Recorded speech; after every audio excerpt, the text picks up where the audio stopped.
गायत्री भाष्य रूपोसो वेदार्थ परिबृहत। वेदों का वास्तविक अर्थ विस्तार से है इसमें। गायत्री का भाष्य रूप है, वेदांत का सार है श्रीमद् भागवत। इसलिए इसका तुम जो है आयोजन रखो सप्ताह का। तो ये सप्ताह विधि सनकादिकों ने नारद जी को सुनाई।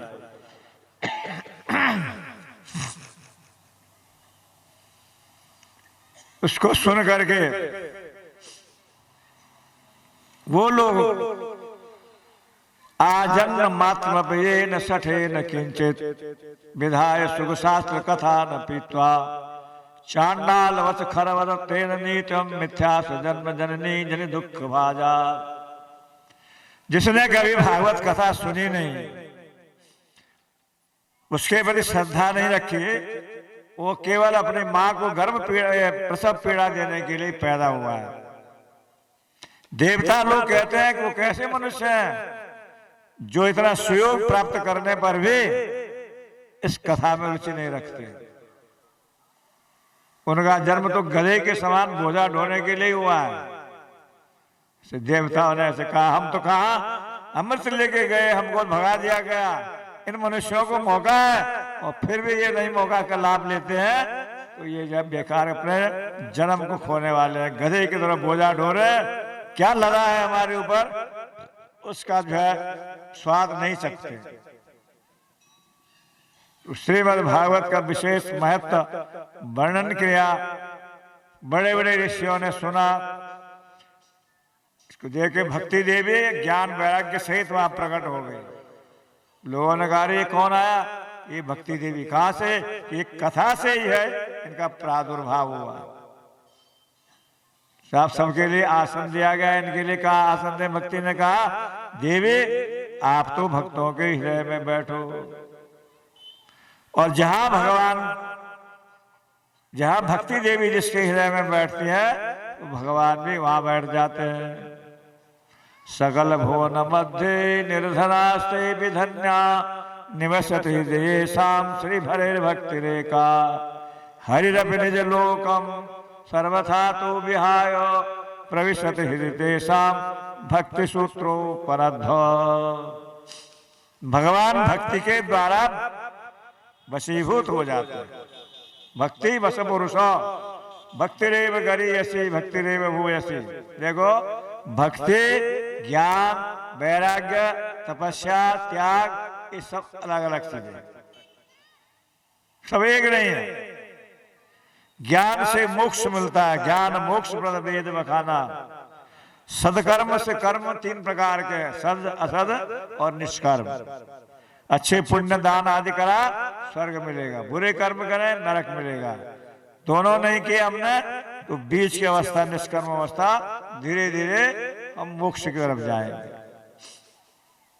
तो ज्ञान से मोक्ष, कर्म से स्वर्ग, भक्ति से भगवान की प्राप्ति। एक ही नहीं है सब। तपस्या से जो हम जिसके लिए तपस्या तप आदि कष्ट उठाते हैं उसकी अवश्य प्राप्ति होगी। सही सही तपस्या हो तब। राक्षसों ने भी बड़ी तपस्या करी, उनको वो मिला, वो चीज मिली, पर तपस्या से भगवान मिलेंगे ये जरूरी नहीं है। यदि कामना भगवान के लिए करेंगे तो अलग बात है। ये देखे जब वहां भक्ति देवी प्रकट हो गई, ज्ञान वैराग्य जवान युवक हो गए, सब लोगों ने जय जयकार के, भगवान श्री हरि भी प्रकट हो गए, सबको आशीर्वाद दिया। ये देख करके नारद जी बड़े प्रसन्न हुए, धन्य हो महाराज, आप लोगों ने ऐसा सुगम मार्ग बतलाया है। अब यहाँ के जो जीव जंतु हैं सभी जो है परमार्थिक बन गए वापस आनंद तट पर हरिद्वार के अंदर। हिंसक पशुओं ने अपनी हिंसा छोड़ दी। तो ये देख करके नारद जी ने कहा इससे अच्छे लोगों का एक कल्याण होता है, कोई बुरा हो, शराब पीने वाला, व्यभिचारी, चोर, मर्डर करने वाले, उनका भी कल्याण हो सकता है क्या? क्यों नहीं, सबका हो सकता है। कैसे? तब एक इतिहास वर्णन किया वहां पर सनकादिकों ने। तुंगभद्रा तटे रम्यम, दक्षिण में एक तुंगभद्रा नाम की एक नदी है, उसके किनारे एक सुंदर एक नगर बसा हुआ था। वहां के लोग सब अपने वर्णाश्रम धर्म का पालन करते थे। वर्णाश्रम माने ब्राह्मण, क्षत्रिय, वैश्य, शूद्र। आश्रम माने ब्रह्मचर्य, गृहस्थ, वानप्रस्थ, संन्यास। अब कलयुग में अब यह नहीं, वर्ण धर्म नहीं, आश्रमचारी और शुद्ध विरोध रत सब नर नारी। आज जो है सबका एक वर्ण हो गया, उसको शूद्र वर्ण कहते हैं। और एक आश्रम में गृहस्थ आश्रम। पहले ब्रह्मचर्य 25 वर्ष तक गुरुकुल में विद्याध्ययन करते थे, फिर गृहस्थ में प्रवेश करते थे, फिर 50 वर्ष के बाद वानप्रस्थ, फिर उसके बाद संन्यास। ब्राह्मण वर्णों में श्रेष्ठ धर्म का जो है प्रतीक थे। क्षत्रिय समाज की रक्षा करने वाले, वैश्य व्यापार आदि के द्वारा समाज की सेवा करते, शूद्र तीनों वर्णों की सेवा करते। कोई घृणा नफरत की बात नहीं थी। ये संसार में समाज की व्यवस्था बनाने के लिए हमारे सनातन धर्म में वर्ण व्यवस्था है। तो ये सब प्रकार से वहां के लोग उसका पालन करते थे। उस नगर में एक आत्मदेव नाम का ब्राह्मण था। धन संपत्ति थी, विद्वान था, पढ़ा लिखा था।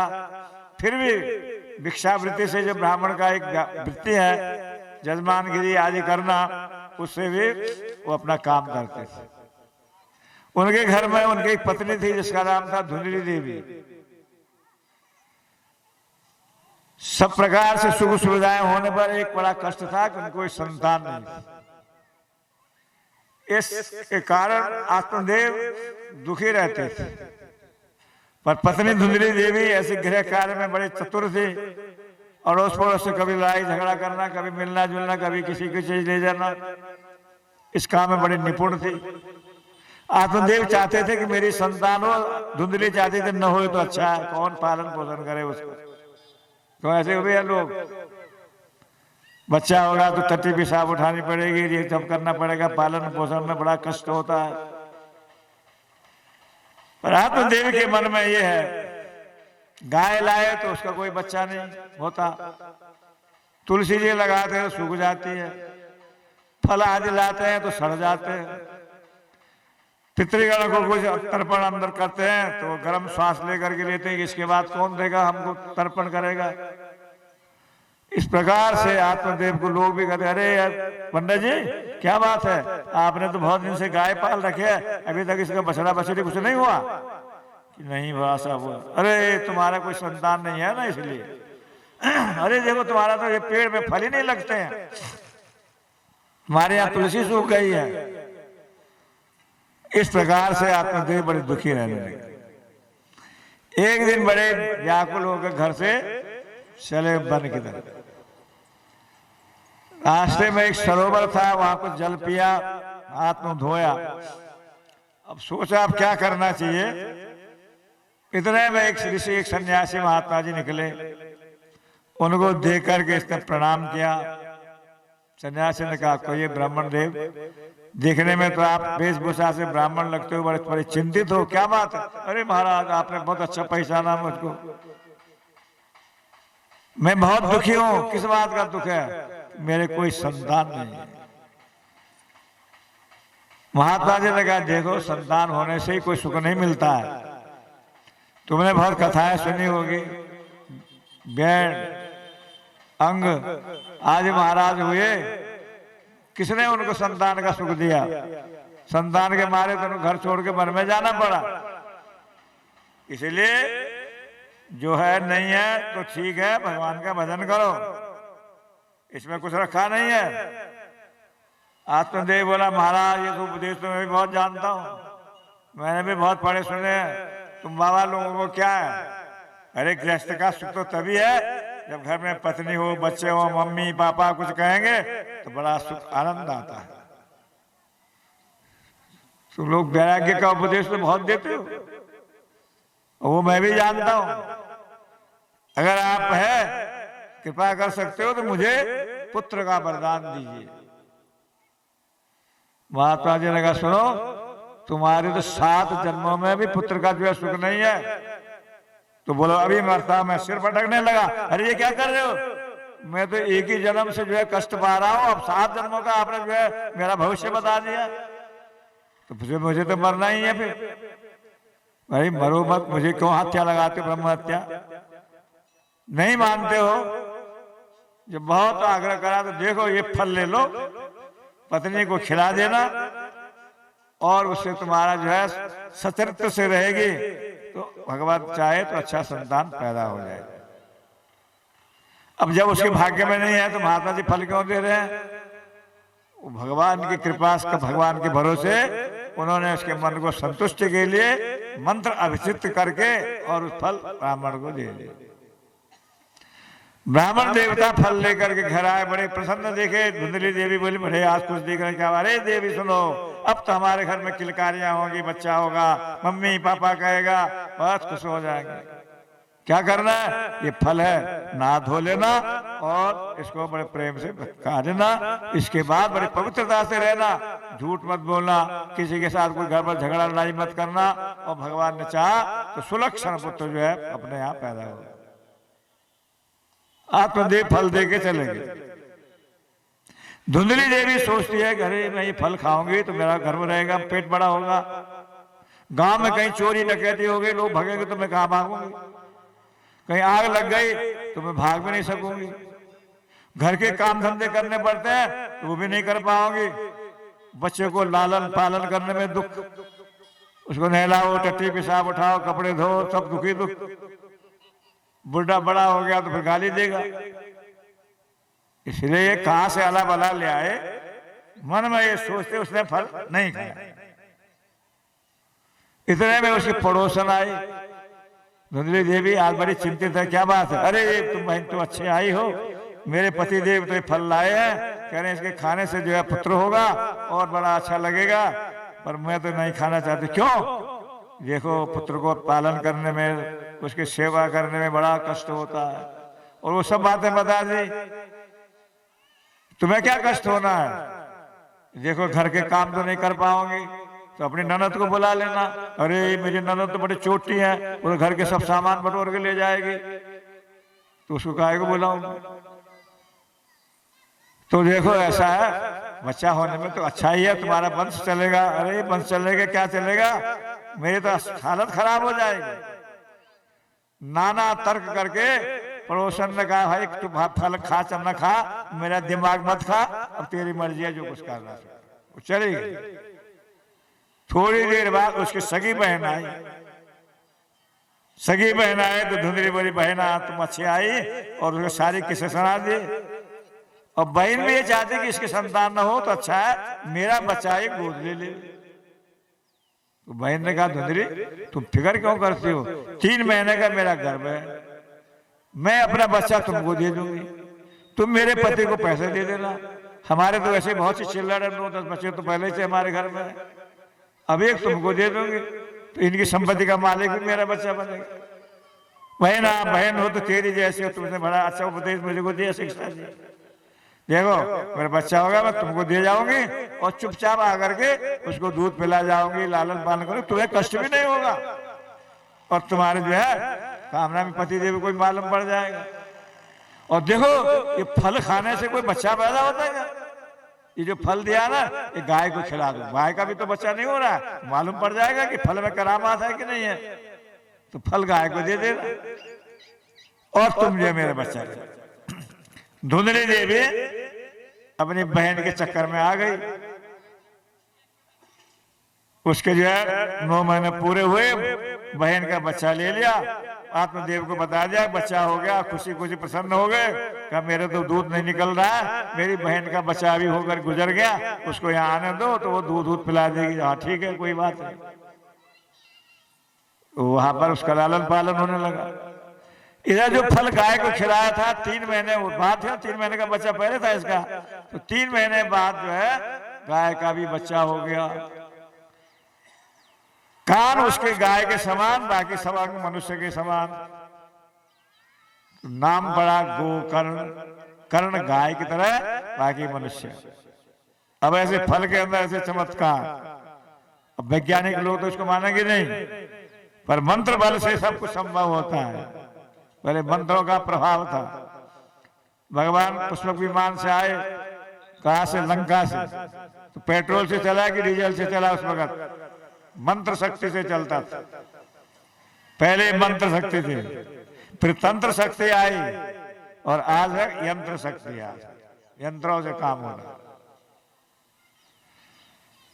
तो गोकर्ण जो है नाम पड़ा, और इसका नाम पड़ा धुंधली ने कहा मेरा नाम धुंधली देवी, तो मेरे बेटे का नाम धुंधकारी। धुम धुम करोति धुंधकारी। गोकर्ण महाज्ञानी, धुंधकारी महाखरो, दोनों ख्याति प्राप्त करे, विख्यात हुए। और एक जो है दुष्ट हुआ और एक बड़ा सज्जन हुआ। गोकर्ण बड़े ज्ञानी हुए और धुंधकारी महादुष्ट खल निकला। धीरे धीरे बड़े हुए तो गोकर्ण जी संध्या भजन गायत्री उपासना करने लगे, और धुंधकारी छोटे बच्चों को मारना, किसी के जेब काटना, पैसे लाना, मदिरापान, कुसंगत में पड़ गया। तो इधर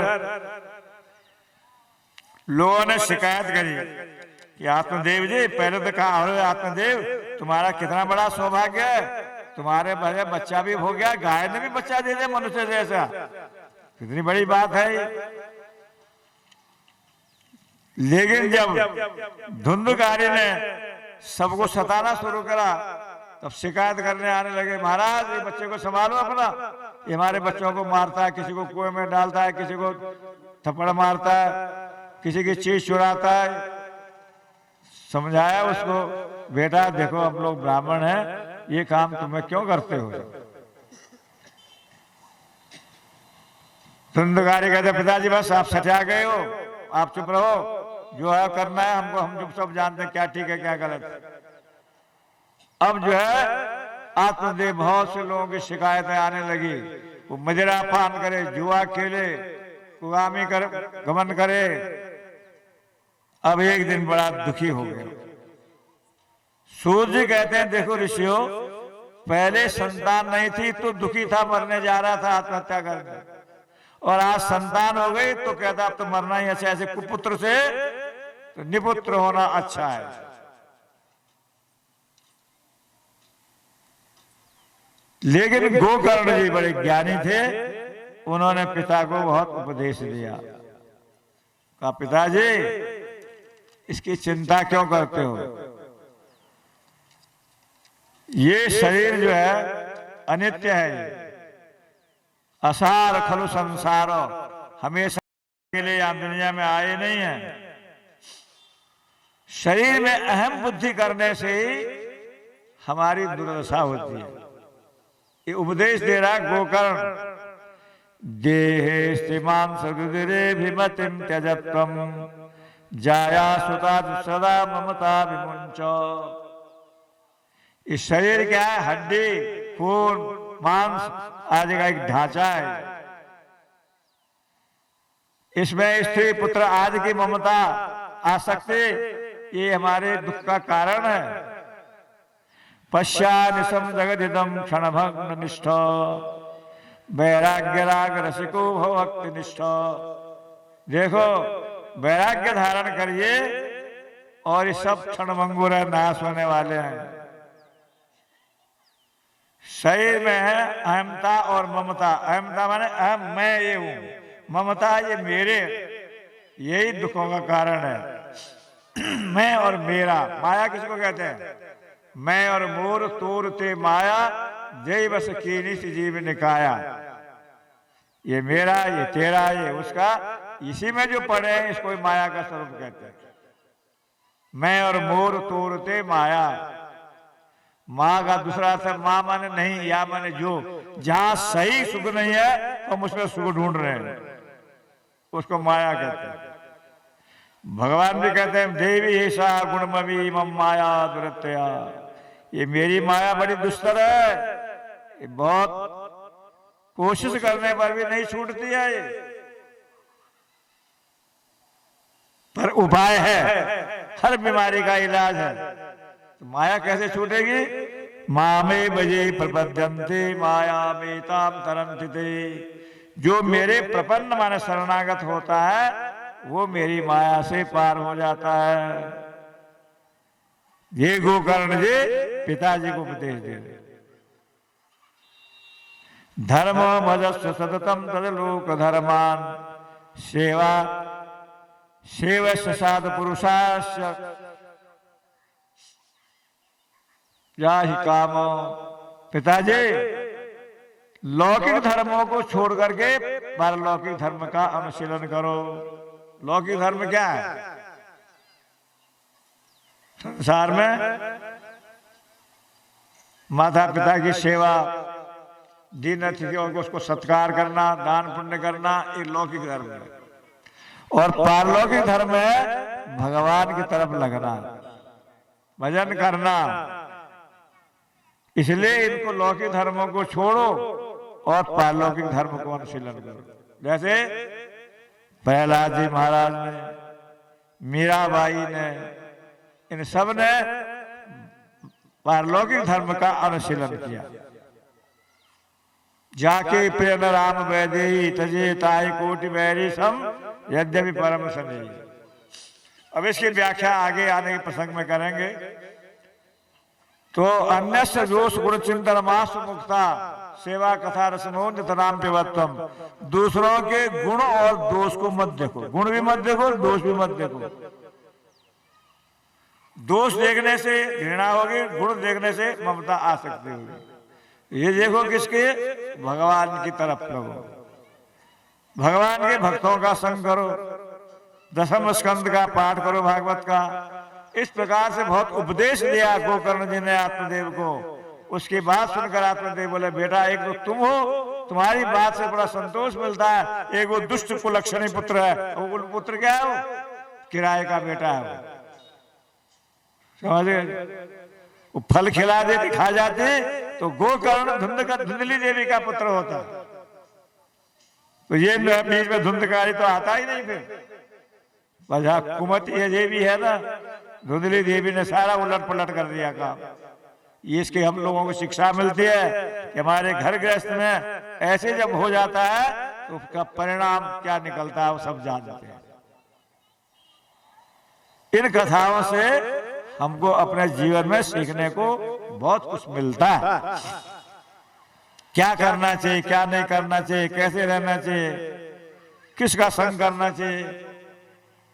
तो आत्मदेव सब छोड़ के मन में भजन करने चले गए और भगवान की धर्म ने प्राप्ति की। इधर जो पिताजी वन को गए।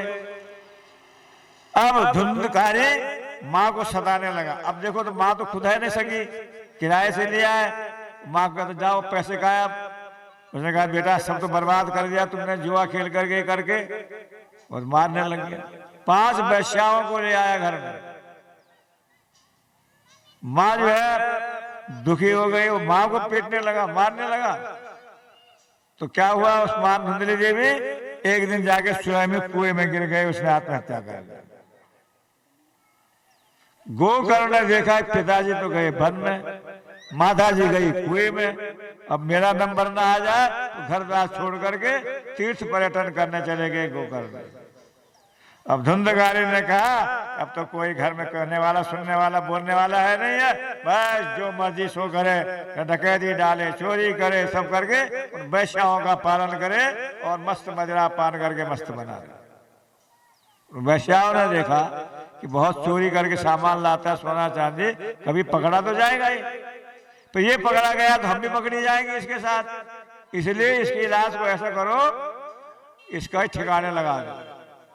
और रात को जब नशे में आया था, देखो सुनो जहां जो वर्णन किया गया है, उसको जो है रस्सी से बांधा, फांसी लगाने लगी तो उसका नशा उतरा। वो चिल्लाने लगा, अरे ये तो जहां गया इसका नशा उतर गया। तो जलते हुए अंगारे उसके मुंह में ठोसे और उसका जो है प्राणांत कर दिया, खड्डा खोद के उसमें डाल दिया।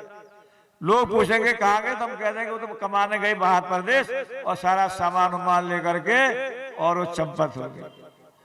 सूर्य कहते हैं देखो ऋषियों, ऐसे उल्टा स्त्रियों का कभी विश्वास नहीं करना चाहिए।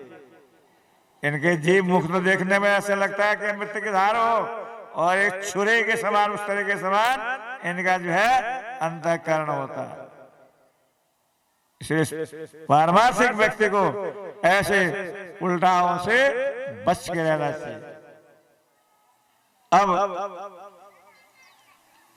धुंधकारी का विजय समापन हो गया। गोकर्ण जी को मालूम पड़ा कि वो धुंधकारी जो है खत्म हो गया, उसके लिए उन्होंने गया श्राद्ध किया, जगह जगह जाके पिंडदान किया। फिर लौट के अपने स्थान पर आए, रात को सोने लगे तो वहां कोई रात को आवाज करने लगा, कोई हाथी की तरफ दिखने लगा। ये सूक्ष्म शरीर भूत होते हैं ना, वो सूक्ष्म शरीर होते हैं उनके। हमारा ये पंच भौतिक शरीर है, उनका वायु और आकाश का शरीर होता है भूतों का। वैज्ञानिक कहते हैं भूत प्रेत कुछ होता नहीं है, वो होते हैं उसमें सूक्ष्म शरीर आत्मा होती है। जैसे हवा नहीं दिखती है, लेकिन हवा अनुभव की जाती है, आंधी चलती है, ठंडी हवा, गर्म हवा, खुशबूदार, बदबूदार। ऐसे ही या तो बहुत निकृष्ट लोगों को भूत प्रेत चिपकते हैं या दिखते हैं, या बहुत उत्तम श्रेणी के लोगों को देखते हैं, उनका वो कुछ बिगाड़ नहीं सकते। बहुत से लोगों को आपने देखा वो तंत्र तांत्रिक मंत्र करते हैं, किसी का भूत भी उतारते भी है, वो आज भी ऐसा है, वह गप्पे नहीं है ये। तो वो ऐसे कभी रात को आए, कभी हाथी सा बन जाए, कभी कोई भेड़ बन जाए, डराने लग जाए। गोकर्ण ने कहा भाई कौन हो तुम? जल का छींटा मंत्र अभिमंत्रित करके तो उसकी आवाज निकली, हम भ्राता त्वदी उसमें, मैं तुम्हारा भाई वो धुंधकारी हूं और अपने पाप कर्मों से प्रेत योनि को चला गया। मेरा उद्धार होना बड़ा कठिन है। मैंने तुम्हारे लिए गया श्राद्ध करा। अरे गया श्राद्ध का कोई भी करो, मेरा उद्धार होना का नहीं। क्यों? मैं बहुत निकृष्ट दर्जे का पापी हूं, मैंने बहुत से कुकर्म किए हैं। तो क्या करना चाहिए? अब तुम उपाय करो। तब गोकर्ण ने सूर्य की उपासना करे। सूर्य भगवान ने कहा इसके लिए श्रीमद् भागवत सप्ताह का आयोजन करो। गोकर्ण जी ने आषाढ़ मास की नवमी तिथि को श्रीमद् भागवत का आयोजन रखा। तो वो प्रेत एक बांस के डंडे के अंदर वो बैठ गया, जिसमें 7 गांठें थे। पहले दिन की कथा समाप्त हुई तो धम से एक आवाज आई, गांठ फटी। दूसरे दिन दूसरे, तीसरे दिन तीसरे, 7वें दिन 7 गांठ फटी। तो सामने से एक एक दिव्य पुरुष प्रकट हो गया और भगवान के पार्षद आए, विष्णु ने वैष्णव लोग। गोकर्ण जी ने कहा आप कौन? धुंधकारी बोला भैया मैं तो वही प्रेत योनि में गया था, तुम्हारी कथा से देखो मेरा शरीर दिव्य हो गया, भगवान के वैष्णव मेरे को लेने आए हैं।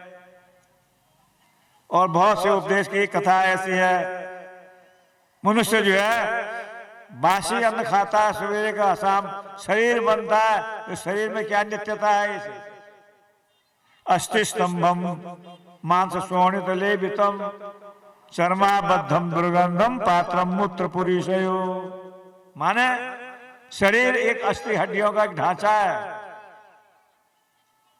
स्नायु बद्धम, नसों से इसको बांध दिया गया, जैसे कॉलम बांध देते हैं लोहे आज तारों से।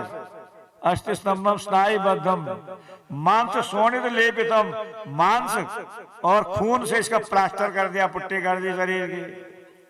चर्माबद्धम, चमड़े से ढक दिया है। दुर्गंधम, बदबू का घर। मांस शोणित लेपितम, और पात्रम मूत्र पुरीशयो, टट्टी पेशाब का कारखाना शरीर है। और क्या निकलता शरीर से?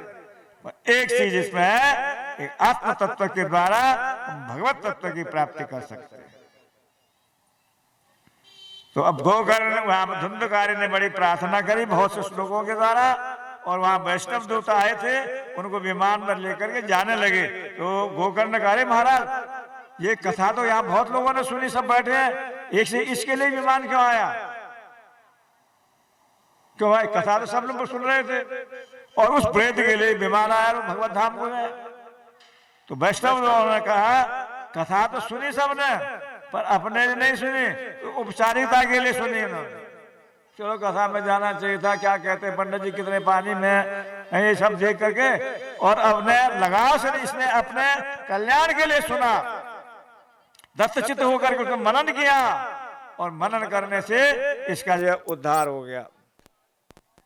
इसलिए एकमात्र इसके लिए विमान आया, बाकी भट देखने में तो सब कथा सुन रहे हैं और किसी को विमान नहीं आया। अन्य मनस्क होकर मंत्र जपना, ध्यान कहीं होकर कथा सुनना, इससे जो है हमारा वास्तविक लाभ नहीं होता। तो क्या करें कि फिर दोबारा उसके लिए आयोजन रखा गया। फिर श्रावण मास में फिर गोकर्ण ने बड़ा आयोजन भागवत जी का रखा। अब लोगों ने सुना करे भैया अब की बार अगर गए तो फिर गए, दत्तचित्त होकर के सुना और जब अच्छी तरह से कथा सुने तो 7वें दिन वहां पर अनेक विमान आ गए और उन गोकर्ण जी के जितने गांव के लोग थे, यहाँ तक कहते हैं पशु आदि भी, वो भी भगवान के धाम हो गए। उनके लेने के लिए भगवान स्वयं आए। जैसे राम जी अयोध्या वासियों को साकेत अपने धाम ले गए, ऐसे ही गोकर्ण को भगवान भी अपने गोलोक धाम ले गए। उन्होंने अपना तो कल्याण करा, सब जीवों का भी कल्याण करा। अब जहां ये देखने में याद है 7 गांठ जो क्या है, हमारे अंदर संदेह की गांठें हैं। कथा सत्संग से वो गांठें खुलती हैं। राग, द्वेष, अस्मिता, अभिमान, अहंकार, ईर्षा, ये जो गांठें हैं सत्संग के द्वारा धीरे धीरे धीरे गांठ जब खुल जाती है तो हृदय हमारा निर्मल हो जाता है, तो भगवान उसके अंदर विराजते हैं।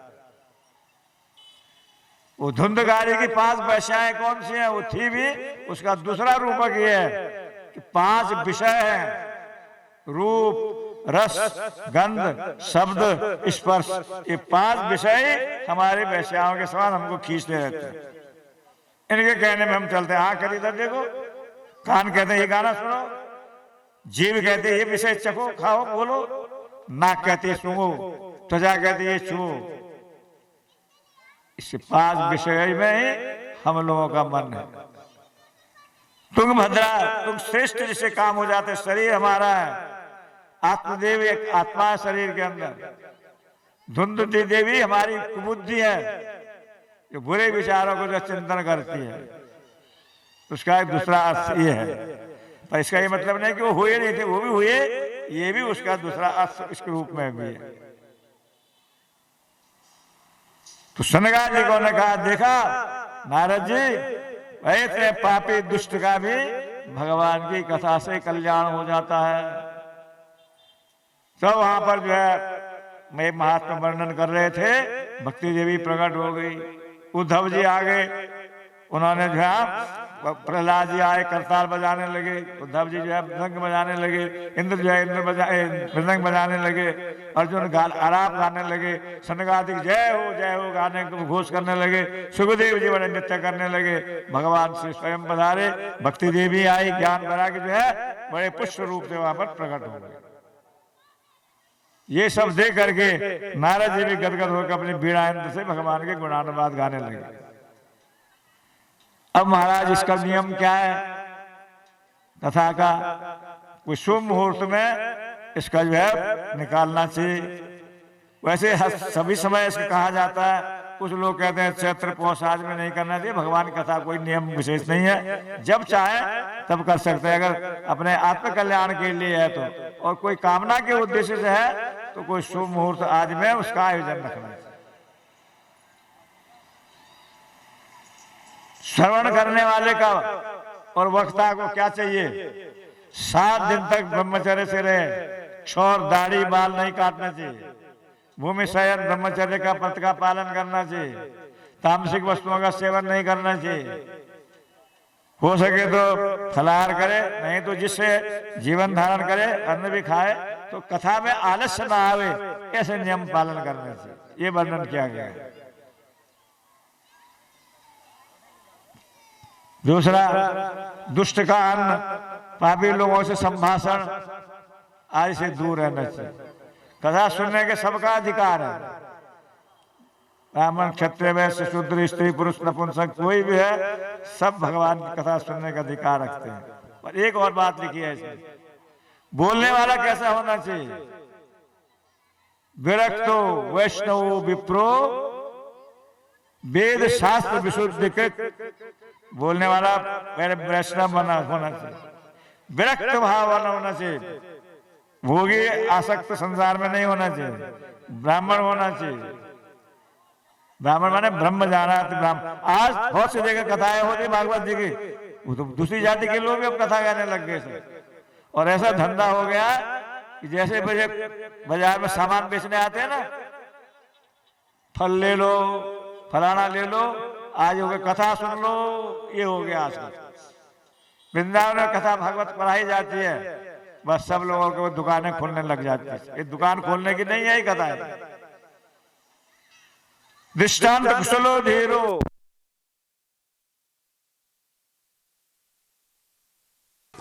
इसलिए नारद जी भी स्वयं कहते हैं अवैष्णव मुखोदगीर्णम पूतम हरि कथामृतम श्रवणम नैव कर्तव्यो सर्वोचित्ते स्थापय। अपना छोटा माइक नहीं कहते,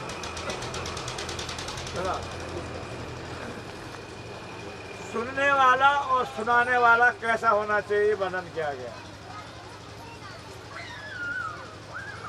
अदीक्षित व्यक्ति जो है, जिसने दीक्षा विष्णु परंपरा में नहीं लिया, उसको भी अधिकार नहीं है सुनने का भी। ये लिखा दीक्षा भी कथा श्रवे, कथा सुनने का अधिकार नहीं। सुनना तो अभी सबको चाहिए, पर अच्छा ये है कि वो कोई वैष्णव परंपरा में दीक्षित हो और वक्ता भी वैष्णव हो। विरक्तो वैष्णव विप्रो वेद शास्त्र विशुद्धि के दृष्टांत कुशलो धीरो, और अनेक धर्म विभ्रांत स्त्रीण पाखंडवादिनो, पाखंडी न हो, विषयी न हो, दीक्षा विहीनता न कथा श्रवे, कथा सुनने का अधिकार भी वो नहीं जो दीक्षा विहीन है। तो नारद जी कहते हैं अवैष्णव माना जो अभक्त है, वैष्णव नहीं है, उसके मुंह से भगवान की बात भी नहीं सुननी चाहिए। कहे देखने में ऐसा लगे, बोलो कैसे? श्रवणम नैव कर्तव्यो सर्वोचिष्ट, जैसे सांप के मुंह से, मुंह में दूध में सांप का मुंह लग जाए तो वो दूध कितना ही अच्छा हो गाय का, वो हमारे अंदर जहर पैदा करेगा। ऐसे ही जिनका उद्देश्य भगवान नहीं है, धर्म नहीं है, पैसा है, नाम बढ़ाई है, वो चीज हमारे अंदर भी आएगी। ये श्रोता और वक्ता का लक्षण बताए गए। अंत में कुछ 5 ब्राह्मणों को रखे, कथा में कोई दूसरी न हो। अंत में यज्ञ याग आदि पूजे दान पुण्य आदि की बात में वर्णन की गई है। मुख्य विषय भगवान के चरणों में गति मति, अपना अपना परिवार और सबके लगी रहे, इस विषय में प्रयत्न करना चाहिए। आजकल हम देखते हैं टीवी चैनल में और टिप टाप बन के रोज तो हजामत बनती है, और यहाँ लिखा कि हजामत ही नहीं बनानी चाहिए वक्ता को, और श्रोता को भी नहीं बनना चाहिए, भूमि शयन करना चाहिए, प्याज लहसुन तसूर की दाल और दूसरे भी चीजें ऐसे इनका परित्याग करना चाहिए। वैसे तो हमेशा ही करना चाहिए, परंतु कथा हो रही कम से कम उन दिनों तो न खावे कोई। हमारे वैष्णव धर्म में तो हमेशा के लिए ये वर्जित है ये चीजें।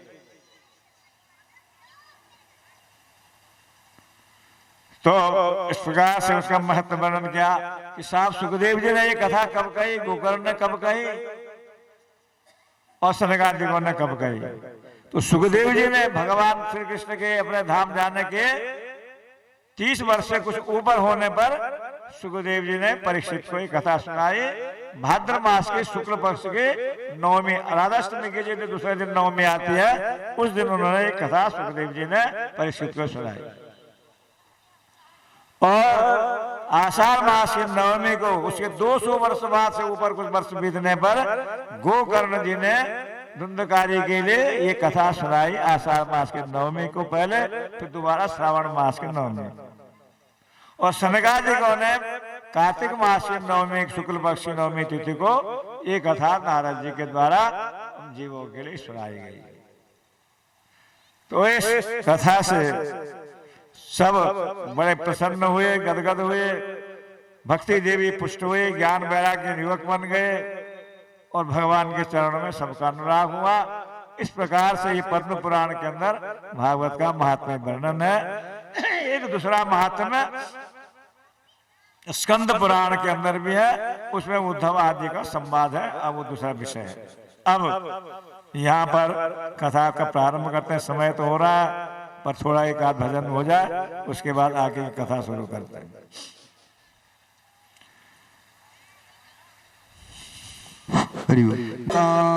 देखो अभी अपन ने कथा सुनी नहीं, शरीर हमारा क्या है? अस्थि स्तंभम मांस सोनित लेपितम कर्माबद्धम दुर्गंधम। तो शरीर हमारा जो है नित्य है, दुर्गंध वाला है। पर हाँ, इसमें एक चीज है कि हम इसके द्वारा भगवान की तरफ लग सकते हैं। अगर नहीं है तो फिर ये भजन में गाया गया है कि भजन बिना चोला तेरो बेकार, भजन बिन चोला तेरो बेकार, भजन बिन चोला तेरो बेकार, भजन बिन चोला तेरो बेकार। चोला सारे हंस उड़ गए हैं, चोला सारे हंस उड़ गए हैं। बड़ो रहे धन धाम भजन बिना, बड़ो रहे धन धाम भजन बिन चोला तेरो बेकार, भजन बिन चोला तेरो बेकार। मल और मूत्र भरो नर सब तन, मल मूत्र भरो नर सब तन। निष्फल है यह चाम भजन बिना, निष्फल है यह चाम भजन बिन चोला तेरो बेकार, भजन बिन चोला तेरो बेकार। भजन बिन चोला तेरो बेकार, भजन बिन चोला तेरो बेकार। चोला सारे हंस उड़ गए हैं, चोला सारे हंस उड़ गए हैं। बड़ो रहे धन धाम भजन बिना, बड़ो रहे धन धाम भजन बिन फेरो बेकार, भजन बिन चोला तेरो बेकार। अपनो ही सुतलू धर दई है, अपनो ही सुतलू धर दई है। सोच ले परिणाम भजन बिना, सोच ले हो परिणाम भजन बिना, चोला तेरो बेकार, भजन बिन चोला तेरो बेकार। रूप कुंवर सब छाड़ बसो भज, रूप कुमारी सब छाड़ी बजो बिन, भजिए श्यामा श्याम भजन बिना, भजिए श्यामा श्याम भजन बिना, चोला तेरो बेकार। भजन बिन चोला तेरो बेकार। हरे कृष्ण हरे कृष्ण कृष्ण हरे हरे, हरे राम राम राम हरे हरे, हरे कृष्ण हरि बोल। हरे राम हरे राम राम राम हरे हरे। हरे कृष्ण कृष्ण कृष्ण हरे हरे, हरे राम राम राम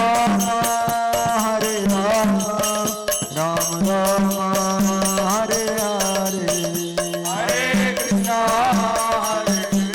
हरे कृष्ण कृष्ण हरे हरे, हरे राम राम राम हरे हरे। हरे कृष्ण कृष्ण कृष्ण हरे हरे, हरे राम राम राम हरे हरे। हरे कृष्ण कृष्ण कृष्ण हरे हरे, हरे राम राम राम हरे हरे। हरे कृष्ण कृष्ण कृष्ण हरे हरे, हरे राम राम राम हरे हरे। हरे कृष्ण कृष्ण कृष्ण हरे हरे, हरे राम राम राम हरे हरे। हरे कृष्ण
मृतो सार्थे स्वभिज्ञो स्वराट तेने ब्रह्म हृदय आदि कवये मुह्यन्त यत सूरय तेजो वार मृदाम यथा विनिमयो यत्र त्रिसर्गो मृषात् धाम्नास्तेन सदा निहस्तकूकम सत्यम परम धीमहि। भगवान को सत्य स्वरूप कहा गया है, उनका हम ध्यान भजन स्मरण करते हैं, जिनके द्वारा इस सृष्टि की रचना हुई है, जिनमें इस सृष्टि का निवास है, पालन भी होता है, जिनके द्वारा संहार भी होता है, ऐसे भगवान श्री हरि की हम वंदना करते हैं। वो सत्य स्वरूप है और हम पर वो कल्याण करें, हमारा मंगल करें, हम पर कृपा करें। इसकी एक मोटा अर्थ ही है। सृष्टि जब नहीं थी तब भी भगवान रहते हैं, सृष्टि है तो भी भगवान होते हैं, प्रलय बाद भी भगवान रहते हैं। उसका इसमें निरूपण हुआ है। धर्म प्रोजित कहते उत्तर परमो निर्मत सराणाम सताम वैद्यम वास्तव मत्र वस्तु शिवम तापत्रयोन्मूलनम। भागवत क्या है? इसमें वास्तविक धर्म का निरूपण किया गया है, कपट रहित। कपट क्या है? धर्म अर्थ काम, यहां तक कि मोक्ष को भी कपट कहा गया। तार मध्य मोक्ष वांछा कैतव प्रधान, जहां होते कृष्ण भक्ति होए अंतर ध्यान। हमारे वैष्णवाचार्य ने कहा कपटता धर्मस्थ काम तो है ही है, मोक्ष की इच्छा भी महान कपट है, जिससे भक्ति का विलोप हो जाता भक्ति देवी का। यह श्रीमद् भागवत में पंचम पुरुषार्थ प्रेम का निरूपण किया गया है। श्रीमद् भागवते महामुनि कृते किं वा परैरीश्वरे सद्यो हृदय वरुध्यते कृतिभि शुश्रूभिधि तत्क्षणात्। निष्कपट भाव से भगवान श्री उसके हृदय अंतःकरण में प्रादुर्भाव हो जाते हैं, जो भगवान की निष्कपट भाव से कामना करता है। तो मोक्ष जो है कोई बड़ी चीज नहीं है, उसका भी इसमें खंडन किया गया है। तो किसका प्रतिपादन किया गया है? प्रेम का। प्रेम पंचम पुरुषार्थ है। प्रेम भगवान से किया जाता है। प्रेमी प्रेमास्पद और तब प्रेम होता है। इसमें दो ही रहते हैं, प्रेम करने वाला जिससे प्रेम किया जाता है, तब प्रेम होता है। मोक्ष में बस हम तुम दुनिया गुम। मोक्ष है कोमा में जाने की स्थिति, जहां दुख भी नहीं है और सुख भी, आनंद भी नहीं है। एक किस्म का आनंद कह सकते हैं, जैसे गहरी नींद आ जाए। उस नींद में क्या लगता है अपने को? पता ही नहीं चलता है, लेकिन जब जागते हैं ना तब पता चलता है, अरे आज तो ऐसी गहरी नींद आए कि हमको पता ही नहीं था। इस प्रकार का एक मोक्ष का सुख भी है। बस गुम सम हो गए उसके अंदर, न बाहर का ज्ञान, न भीतर का, न भगवान का, न अपना। कोमा में की स्थिति होती है। तो इसमें जो है निर्मल प्रेम का प्रतिपादन किया गया है। भागवत क्या है?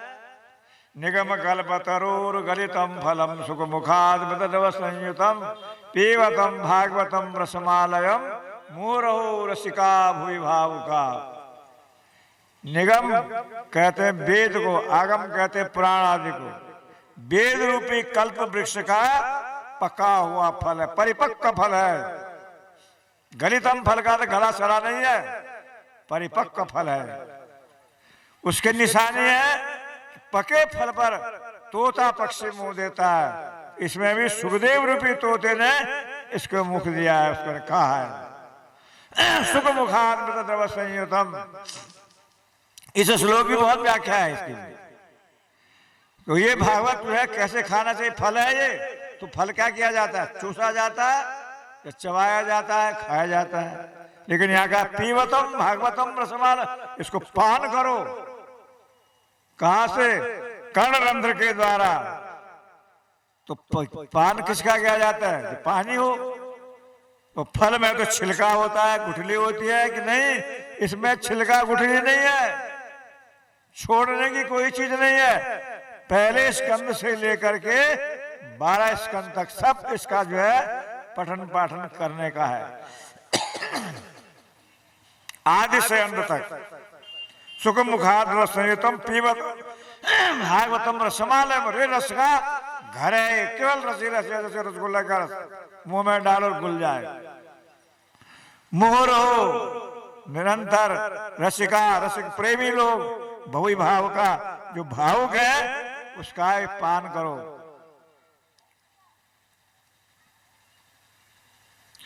आदि से अंत तक, जन्म से लेकर मरने तक निरंतर इसका पान करना चाहिए। कौन? जो रसिक है, प्रेमी है भगवान के, उनका आह्वान किया गया है इसके अंदर, आइए आप पान कीजिए। प्याऊ खोलिए अपने गर्मी के मौसम में, पानी पीने वाले आते हैं, पानी पी के जाते हैं। एक व्यक्ति दूर से देख रहा था, पिलाने वाले ने कहा भाई साहब आइए पानी पीजिए। कौन सा पानी, नल का है कि कुएं का? अरे साहब कुएं का, बिल्कुल छाना है कि नहीं छाना? बिल्कुल छान के भरा है साहब। बाल्टी बर्तन लोटा गिलास मांजा है कि नहीं? बिल्कुल मांजा है साहब। ठंडा है कि गर्म है? बिल्कुल बहुत ठंडा है। ज्यादा ठंडा तो नहीं है गला खराब हो जाए? अरे आप तो पी तो लीजिए। तो ये सारे प्रश्न कौन करता है? जिसको पीना नहीं है, जिसको प्यास नहीं है, वो दुनिया भर के प्रश्न सड़ी लगा देगा। ठंडा है कि गर्म है, बर्तन मांजा कि नहीं मांजा, छाना है कि नहीं छाना, ये है कुएं का है कि नल का है, स्टील का बर्तन है कि पीतल का बर्तन है। अरे यार प्यास लगी हो तो पूछेगा भी नहीं, भाई जल्दी पिलाओ मेरे तो प्राण जा रहे हैं, व्याकुलता है। ऐसे ही जो भगवत प्रेमी है उनके लिए आह्वान करते हैं, आइए इसका पान कीजिए। और जो तार्किक है, प्रश्नों की झड़ी लगाने वाले हैं, भगवान है कि नहीं है, किसने देखा, क्या है, कहाँ है, क्या रहता है, वो उनको तो बचाए भगवान दूर से, दंडवत है उन्हें। इसलिए ऐसे लोगों का आह्वान किया गया है। ऐसा है श्रीमद् भागवत। सुखदेव गोस्वामी ने इसका गान किया है। प्रश्न हुआ कहा, नैमिषारण्य में सब ऋषि इकट्ठे हुए, उन्होंने पूछा कि हम ऐसा सत्र का आयोजन कर रहे हैं, हमारे लिए इस कलिकाल के अंदर क्या करना चाहिए, आप कृपा करके बताइए कि भगवान अवतार क्यों लेते। प्रत्येक सब जीव आत्माओं का कर्तव्य क्या है, जीवन का उद्देश्य जीवन में क्या करना चाहिए, धर्म किसका आश्रय लेके रहते हैं जब भगवान अपने धाम चले जाते हैं। शास्त्र बहुत से हैं, किसका अध्ययन करना, पठन पाठन करना चाहिए हमको। और जब भगवान अपने धाम चले जाते हैं तो धर्म किसका आश्रय लेके रहता है। भगवान के अवतार कितने हुए, क्यों अवतार लिया गया, इस प्रकार से कुछ 6 प्रश्न पूछे गए उनसे। तब सूत जी ने उनका उत्तर दिया है। सब जीवों का प्रथम कर्तव्य क्या है, इस समय पुंसांग परो धर्म यतो भक्ति रघुक्षरे। सवय मन सब, पुंसा मन जीवानाम, सब चेतन आत्माओं का परम धर्म है भगवान की भक्ति करना। नहीं करेंगे तो हम संसार की भक्ति कर रहे हैं। कोई अपने शरीर की कर रहा है, कोई अपने गाड़ी की कर रहा है, किसी का कुछ नहीं है तो कुत्ते की बिल्ली की कर रहा है।